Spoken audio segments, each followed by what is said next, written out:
So Ryan, you've been coming to the Capitol pretty regularly for the past year and a half, haven't you? Yes. I've tried to be at every sing-along that I can over the last a year. I started coming about a year every day. And why do you come into the Capitol? Well, first off, I believe that we have a right to be in the Capitol. I'm so proud of our beautiful Capitol that we have. It's been a place where people can express their opinions, and I believe it's been a peaceful place. People are able to basically go in and say what they need to say and leave. The Solidarity Sing-Along in particular is such a peaceful activity. I've been so encouraged and inspired by the people that participate in it. Over the year that you've been coming into the Capitol over your lunch hour, has anyone ever told you you couldn't? Have Capitol Police ever approached you and told you you couldn't hold signs in the Capitol? No, I've never been warned about anything that I've done in the Capitol. I knew that there were people that didn't like it, but I felt confident that it was my right to be there. And after being reinforced over a year of constant presence, and seeing the same officers that I saw today, I thought that I was completely within my rights, and my actions were completely within their rules. I've never been warned by anyone for any action that I've had in the Capitol. And what happened today?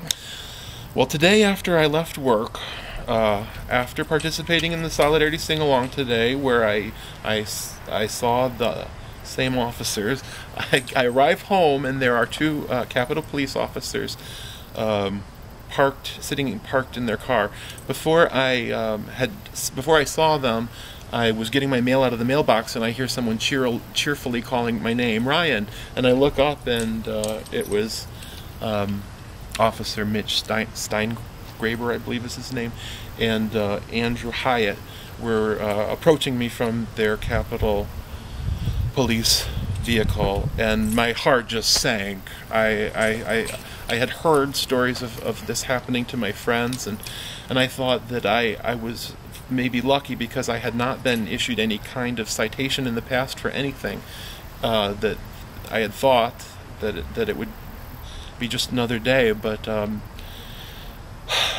Officer Steingraber informed me that because of my actions yesterday, he had written a ticket for me this morning, and I was cited for. I had 2 citations, and I have to admit I don't quite understand the difference between the two. One's obstructing something, and then. Did you ask them why they were coming to your home to issue citations for something that you allegedly did yesterday? Well, this does play into me I never have had a ticket from the Capitol Police in the past. I presume they didn't have any information on me. What Steingraber said about it was that they had to do a little more research on me, he said. And he said that it had somehow been discussed that they could have come into my office and delivered these to me there, which I'm relieved that they didn't. But for some reason they waited to issue these to me when I got home from work tonight.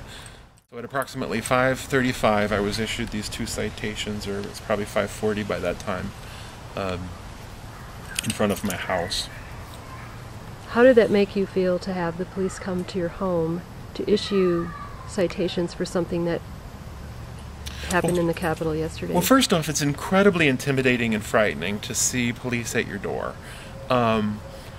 And secondly, it's just really disheartening and disappointing that it's come to this. I've seen these men every day, and no one's ever talked to me at any of the sing-alongs, and to have this just dropped off at my house after work tonight is just really upsetting.